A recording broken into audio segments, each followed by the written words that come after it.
Nunca imaginei que encontraria meu filho de 6 anos chorando escondido no armário, segurando a foto do nosso último Natal em família. Papai, por que a mamãe disse que você machucou ela? Suas palavras me atingiram como um avião em queda. Livre, justamente eu que passava os dias garantindo a segurança de aeronaves. Naquele momento, percebi que Ana Júlia não apenas havia destruído nosso casamento com sua traição, mas estava determinada a me derrubar completamente, usando nossos gêmeos como munição em uma guerra que eu nunca quis lutar. Aos 24 anos, eu era um jovem mecânico de aeronaves quando conheci Ana Júlia através de um aplicativo de relacionamento. Minha rotina no hangar do aeroporto era intensa, com turnos irregulares e a responsabilidade de garantir que cada avião que eu inspecionasse estivesse em perfeitas condições. Não havia muito tempo para encontros tradicionais. Nosso primeiro encontro foi em uma cafeteria próxima ao aeroporto. Ana Júlia chegou usando um vestido florido que contrastava com meu uniforme ainda manchado de graxa. Ela era professora em uma escola primária, apaixonada por literatura infantil e com um sorriso que iluminava o ambiente. Então, você é o homem que mantém os aviões no ar? Ela perguntou, inclinando-se sobre a mesa. Tento fazer minha parte para que ninguém tenha surpresas desagradáveis a 10 mil metros de altura. Respondi, encantado com seu interesse genuíno pelo meu trabalho. O relacionamento avançou rapidamente. Em 6 meses estávamos morando juntos, e em 1 ano, casados. Ana Júlia tinha visões bastante tradicionais sobre família, algo que inicialmente confundi com romantismo. Emanuel, um homem deve prover e proteger. Uma mulher deve cuidar e nutrir. É assim que as coisas funcionam melhor, ela dizia frequentemente. Na época, não percebi como essa visão rígida de papéis poderia se tornar uma prisão para nós dois. Quando descobrimos a gravidez de gêmeos, foi uma surpresa que transformou nossos planos. Eu trabalhava horas extras para economizar, enquanto Ana Júlia preparava meticulosamente o quarto das crianças. Compramos um terreno e começamos a construir nossa casa dos sonhos. Um projeto ambicioso para um jovem casal, mas que representava tudo o que sonhávamos para nossa família. Bento e Rafaela nasceram em uma madrugada de primavera. Segurei aqueles pequenos pacotes em meus braços e prometi silenciosamente que faria qualquer coisa por eles. Ana Júlia recuperou-se bem do parto, mas logo percebi mudanças em seu comportamento. A maternidade parecia ter intensificado sua visão sobre os papéis familiares. Você precisa trabalhar mais, Emanuel. Crianças precisam de estabilidade, de uma casa própria, de futuro garantido. Ela pressionava, mesmo quando eu já estava exausto de turnos duplos. Os primeiros anos com os gêmeos foram um turbilhão. Entre mamadeiras, fraldas e noites mal dormidas, nossa comunicação foi se deteriorando. Ana Júlia dedicava-se integralmente às crianças, enquanto eu me desdobrava entre o trabalho e tentativas de ser presente em casa. Quando os gêmeos completaram 3 anos, finalmente nos mudamos para nossa casa própria. Construída aos poucos, com cada detalhe pensado por nós, aquela casa representava nosso suor e sonhos. Lembro-me do dia da mudança, carregando Bento nos ombros enquanto ele gritava empolgado. Casa nova, papai! Casa grande! Rafaela, sempre mais séria e observadora que o irmão, inspecionava cada cômodo com olhos atentos. Posso ajudar a arrumar meu quarto, papai? Perguntou com uma maturidade surpreendente para sua idade. À medida que as crianças cresciam, suas personalidades se definiam. Bento era protetor, sempre cuidando da irmã, mesmo sendo gêmeos. Rafaela, por outro lado, assumia responsabilidades que não pertenciam à sua idade. Talvez reflexo da dinâmica que observava entre Ana Júlia e eu. Papai está cansado, mamãe. Eu ajudo a colocar a mesa, ela dizia, aos 5 anos, quando eu chegava exausto do trabalho. Nossa vida social girava em torno da família de Ana Júlia, que morava próxima e estava sempre presente. Meus pais viviam em outro estado, visitando-nos apenas em datas especiais. Aos poucos, fui me integrando à família dela, participando de almoços de domingo, aniversários e comemorações. Você é como um filho para nós, Emanuel, dizia minha sogra, enquanto meu sogro me ensinava técnicas de jardinagem para o quintal da casa nova. As crianças entraram na escola e nossa rotina ganhou novos contornos. Ana Júlia conhecia todos os pais e mães, organizava festinhas de aniversário elaboradas e participava ativamente da associação de pais. Eu, com meus horários irregulares, perdia muitas reuniões escolares, o que sempre resultava em comentários ressentidos. O pai do Miguel sempre está presente nas apresentações. Ela comparava. As crianças sentem sua falta. Aquelas palavras me feriam profundamente. Eu amava meus filhos mais que tudo, mas meu trabalho exigia sacrifícios para garantir o conforto que Ana Júlia considerava essencial. No 6º aniversário dos gêmeos, organizamos uma festa no quintal de casa. Foi um dia perfeito, piscina inflável, bolo de chocolate, crianças correndo por todo lado. Observei Bento brincando com os amigos, sempre voltando para checar se Rafaela estava se divertindo. Ela, por sua vez, ajudava Ana Júlia a servir refrigerante, como uma pequena anfitriã. Vocês têm filhos maravilhosos, comentou Rodrigo, pai de Lucas, melhor amigo de Bento. Parabéns pela família. Sorri com orgulho, sem imaginar que aquele homem se tornaria o pivô da destruição do meu casamento.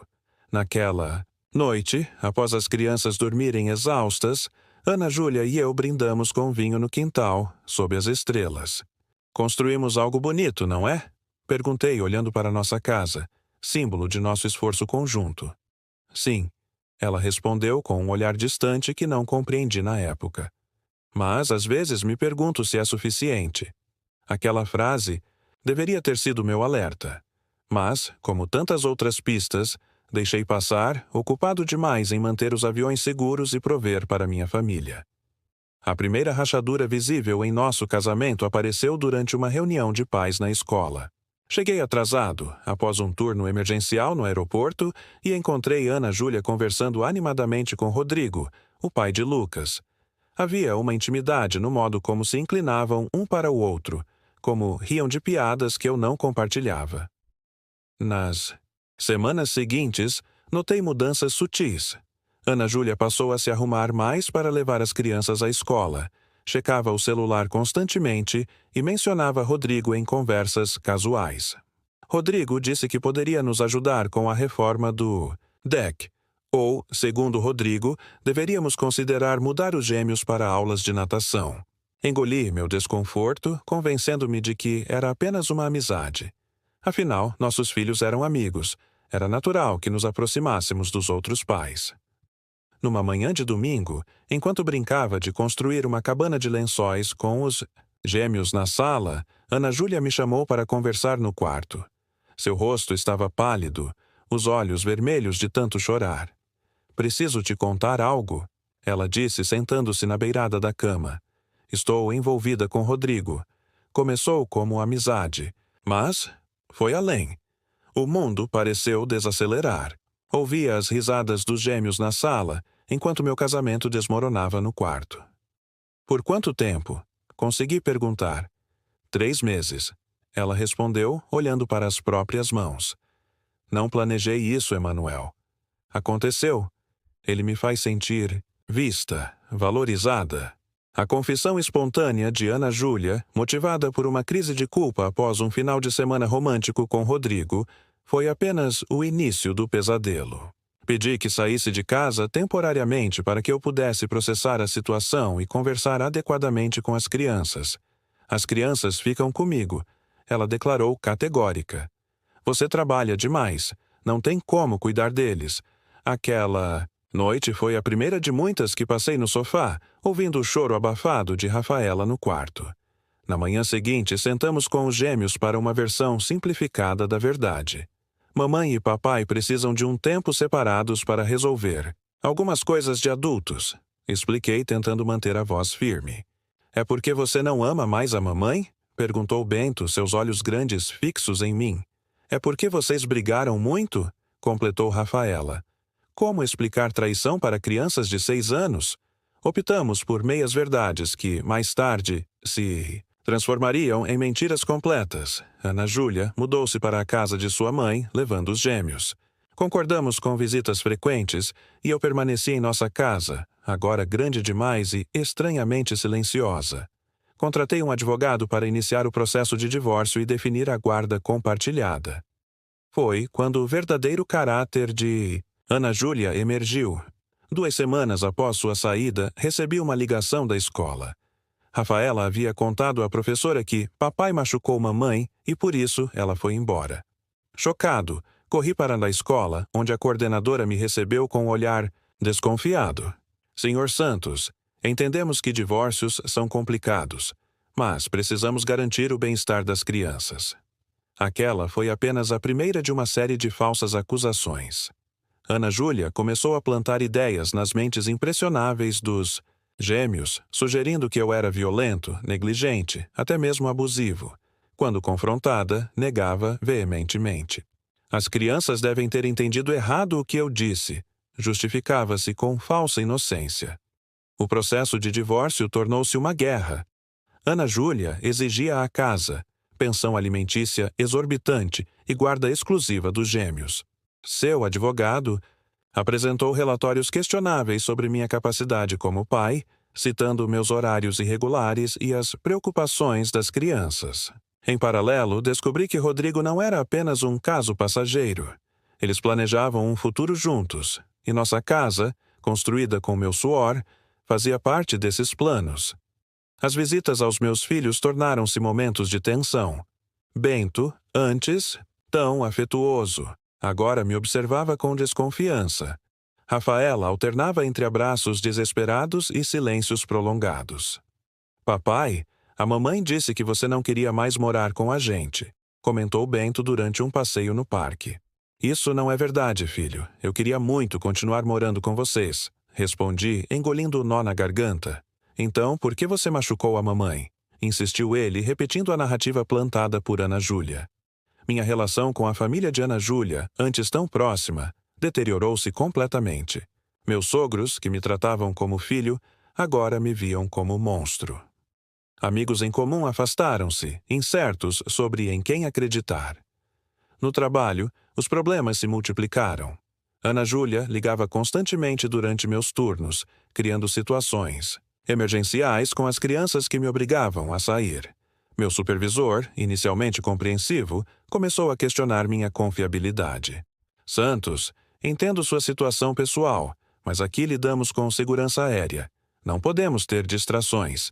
Financeiramente, o golpe foi devastador. Além dos custos judiciais crescentes, a pensão provisória consumia grande parte do meu salário.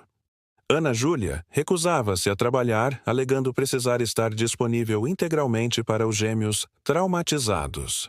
A casa que construímos, nosso maior bem material, tornou-se campo de batalha. Durante uma visita autorizada para retirar pertences pessoais, encontrei fotos de família rasgadas, recordações importantes descartadas. Estamos recomeçando, Emanuel, disse Ana Júlia quando a confrontei. O passado precisa ficar para trás.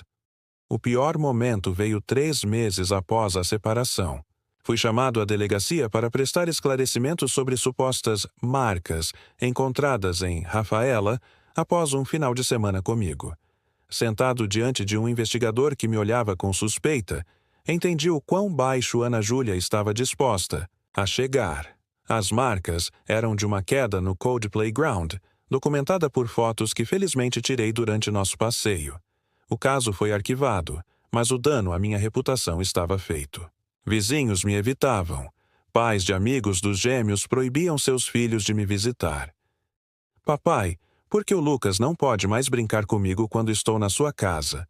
Perguntou Bento confuso. Como explicar a uma criança que seu melhor amigo não podia visitá-lo porque o pai desse amigo estava dormindo com sua mãe e espalhando mentiras sobre seu pai? A alienação parental tornou-se sistemática. Ana Júlia esquecia de me informar sobre apresentações escolares, consultas médicas, alterava horários de visita no último minuto. Os gêmeos começaram a demonstrar ansiedade nas transições entre casas. Rafaela desenvolveu um comportamento hipervigilante, assumindo responsabilidades para proteger o irmão e agradar ambos os pais. Certa vez, a encontrei arrumando meu apartamento alugado, dobrando roupas com suas pequenas mãos. Estou ajudando papai como faço na casa da mamãe. explicou com seriedade desproporcional para seus 6 anos. Bento, por sua vez, tornou-se o protetor da irmã, especialmente durante as visitas comigo, como se precisasse garantir sua segurança. Um comportamento claramente influenciado pelas insinuações de Ana Júlia. Após 6 meses de batalha judicial, o juiz determinou a venda da casa e divisão dos valores, guarda compartilhada com residência fixa com a mãe e pensão alimentícia, que comprometia 30% de meu salário. Foi uma vitória parcial. Mantive meu direito de ser pai, mas perdi muito mais do que imaginava possível. No dia em que a casa foi vendida, passei de carro pela rua apenas para uma última despedida. Cada tijolo daquela construção continha memórias. Bento dando seus primeiros passos no quintal, Rafaela aprendendo a andar de bicicleta na calçada, noites de filmes em família na sala que projetei com tanto cuidado. A perda mais profunda, porém, não era material. Era a fé em compromissos de longo prazo, a crença de que amor e honestidade prevaleceriam, a confiança na justiça das relações humanas. Enquanto dirigia para longe da casa dos meus sonhos, percebi que precisaria reconstruir não apenas minha vida, mas minha capacidade de acreditar. O pequeno apartamento alugado próximo à escola dos gêmeos tornou-se meu ponto de partida. Um sofá-cama, uma mesa de jantar com 4 cadeiras, sempre esperançoso pelos dias de visita, e paredes nuas que aguardavam novas memórias. Nos primeiros meses vivi no piloto automático, trabalho, visitas supervisionadas com os gêmeos, noites insones repassando onde errei. Foi durante uma dessas noites em claro que encontrei um folheto sobre meditação deixado na lavanderia do prédio. Encontre paz em meio ao caos. A frase me pareceu irônica, quase cruel, mas algo me fez guardar aquele papel. Na semana seguinte, após mais uma audiência desgastante onde Ana Júlia chorou copiosamente alegando medo de minhas tendências violentas, encontrei-me sentado em uma sala simples com outras 10 pessoas, aprendendo a respirar conscientemente. A dor é inevitável, mas o sofrimento é opcional, disse o instrutor, um senhor de cabelos grisalhos e sorriso sereno. Não podemos controlar as ações dos outros, apenas nossas respostas a elas. Aquele foi o início de minha conexão com a espiritualidade, não religiosa, mas uma busca por significado além do caos imediato. Comecei a frequentar o centro de meditação 3 vezes por semana, encontrando na prática regular um ancoradouro para minha mente turbulenta. Paralelamente, investi em terapia especializada em divórcios de alto conflito. Minha terapeuta, Dr. Helena, ajudou-me a desenvolver estratégias para lidar com a alienação parental e a documentar sistematicamente cada interação com Ana Júlia e as crianças. Você não pode controlar a narrativa dela, mas pode criar sua própria história com seus filhos, aconselhou. Seja consistente, paciente e autêntico. Crianças percebem a verdade com o tempo. 6 meses após o divórcio, consegui reverter as visitas supervisionadas para um regime normal de guarda compartilhada. A primeira noite em que os gêmeos dormiram em meu apartamento foi uma mistura de alegria e apreensão. Preparei seus pratos favoritos, organizei jogos de tabuleiro, criei um ambiente acolhedor nos limites do meu orçamento reduzido. Papai, por que sua casa é tão pequena? Perguntou Bento, olhando ao redor com curiosidade. Porque agora temos 2 casas em vez de uma grande, expliquei. Mas o importante é estarmos juntos, não o tamanho do lugar. Rafaela, sempre observadora, notou os livros de meditação e autoajuda na estante. Você está triste, papai? Estive triste, respondi honestamente. Mas estou aprendendo a ficar bem novamente. Aquela conversa simples marcou o início de uma nova fase em nossa relação. Decidi que, independentemente das mentiras que Ana Júlia contasse, eu seria sempre verdadeiro, com meus filhos, respeitando sua capacidade de compreensão. No trabalho, a situação também começou a melhorar. Com a rotina de visitas mais estável, consegui recuperar a confiança dos supervisores. Minha concentração voltou e, com ela, o reconhecimento profissional. Quando surgiu uma oportunidade de treinamento especializado em novos modelos de aeronaves, Fui o primeiro a me voluntariar. Santos está de volta ao jogo, comentou meu chefe aprovando minha participação. A sabotagem profissional orquestrada por Ana Júlia durante o divórcio havia me custado uma promoção e quase meu emprego, mas lentamente reconstruí minha reputação, através de trabalho consistente e atitude positiva. O relacionamento com os gêmeos evoluía a cada visita. Criei novas tradições. Domingos de panquecas, sextas-feiras de cinema, caminhadas matinais aos sábados. Nunca falava mal de Ana Júlia. Na frente deles, mesmo quando voltavam repetindo histórias distorcidas sobre nosso passado. Mamãe disse que você nunca quis ter filhos, comentou Bento certa vez, testando minha reação. Em vez de contradizer diretamente, mostrei-lhe o álbum de fotos da gravidez, meu rosto radiante no ultrassom, as mensagens que escrevi para eles antes do nascimento. As pessoas lembram as coisas de maneiras diferentes, expliquei. Mas estas fotos mostram como me senti quando soube que vocês viriam ao mundo. Rafaela, que aos 7 anos já demonstrava maturidade emocional surpreendente, começou a questionar as inconsistências nas histórias da mãe. Certa noite, enquanto a ajudava com a lição de casa, ela perguntou abruptamente: Papai, você realmente machucou a mamãe? Meu coração acelerou, mas mantive a calma. Não, Rafa. Nunca machuquei sua mãe fisicamente. Talvez tenhamos nos magoado com palavras e ações como adultos às vezes fazem, mas nunca houve violência. Ela assentiu, processando a informação.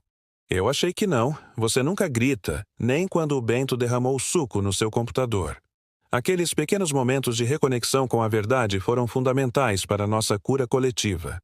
Bento, sempre mais emocional, demorou mais para baixar suas defesas, mas gradualmente voltou a demonstrar o afeto espontâneo que caracterizava nossa relação antes do divórcio. 1 ano após a separação, recebi uma proposta inesperada. A companhia aérea ofereceu-me um cargo de instrutor técnico com horários mais regulares e melhor remuneração. A contrapartida, mudança para outra cidade, a 2 horas de distância. O dilema era imenso. Aceitar significaria melhorar minha situação financeira e profissional, mas complicaria a logística da guarda compartilhada. Recusar seria manter o status quo, com limitações financeiras que afetavam o que podia oferecer aos gêmeos. Após muita reflexão e consultas com minha terapeuta e advogado, decidi aceitar, com um plano cuidadosamente elaborado para manter a qualidade do tempo com meus filhos. Apresentei a proposta ao juiz, demonstrando como os novos horários regulares me permitiriam ter os gêmeos em finais de semana alternados e uma semana completa durante as férias escolares. Para minha surpresa, Ana Júlia não contestou veementemente como esperado. Talvez seu relacionamento com Rodrigo estivesse se estabilizando, diminuindo sua necessidade de controle sobre minha vida, ou talvez simplesmente estivesse cansada de batalhas constantes. A mudança marcou o início do 2º ano de nossa nova realidade. Aluguei um apartamento maior na nova cidade, com um quarto decorado especialmente para os gêmeos. Nos dias em que não podíamos estar fisicamente juntos, estabelecemos videochamadas regulares. Papai, mostre seu trabalho novo, pedia Bento, fascinado pelos hangares e aeronaves que eu ocasionalmente mostrava durante nossas chamadas. Rafaela, por sua vez, gostava de me contar sobre seus progressos na escola e mostrar os livros que estava lendo. Estou lendo sozinha agora, papai. Quero ler para você quando vier. A distância física, ironicamente, criou um espaço para que nossa relação respirasse e se fortalecesse. Quando estávamos juntos, a qualidade do tempo era incomparavelmente melhor do que nos meses tensos pós-separação. Em uma das visitas, Bento mencionou casualmente que Rodrigo estava morando com eles na casa nova que compraram, com parte do dinheiro da venda de nossa casa dos sonhos. Respirei fundo, aplicando as técnicas de meditação que havia aprendido. E como você se sente sobre isso?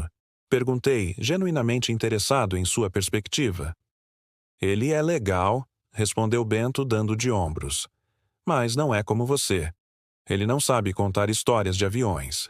Aquele comentário simples trouxe uma compreensão importante. Ninguém poderia substituir meu lugar na vida dos meus filhos, assim como eu não poderia substituir o lugar da mãe deles. Éramos todos peças únicas no quebra-cabeça de suas vidas. No segundo aniversário de nosso divórcio, recebi uma mensagem inesperada de Ana Júlia, pedindo para conversarmos sem as crianças.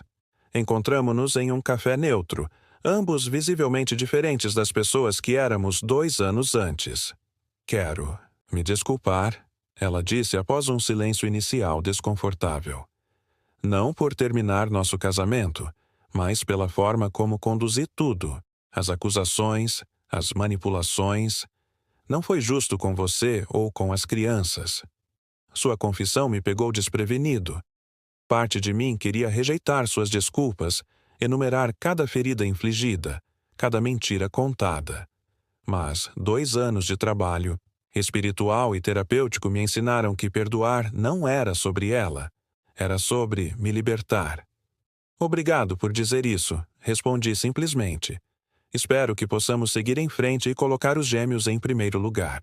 Não nos tornamos amigos, nem apagamos o passado, mas estabelecemos uma trégua que beneficiou principalmente Bento e Rafaela. As transferências de guarda tornaram-se menos tensas, a comunicação sobre questões escolares e médicas mais fluida.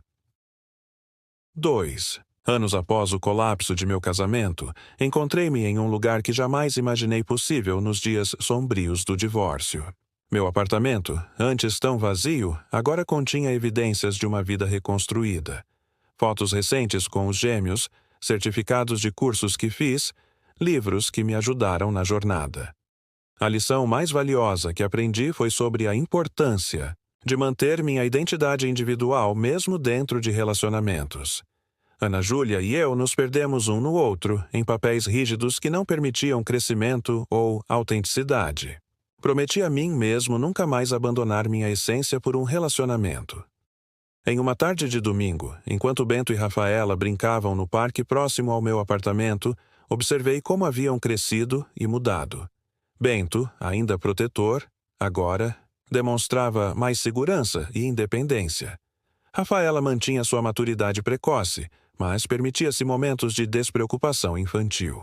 Papai, olha como estou alto no balanço, gritou Bento, suas pernas impulsionando-o cada vez mais para cima. Estou vendo, filho. Cuidado para não virar astronauta, respondi, provocando risadas.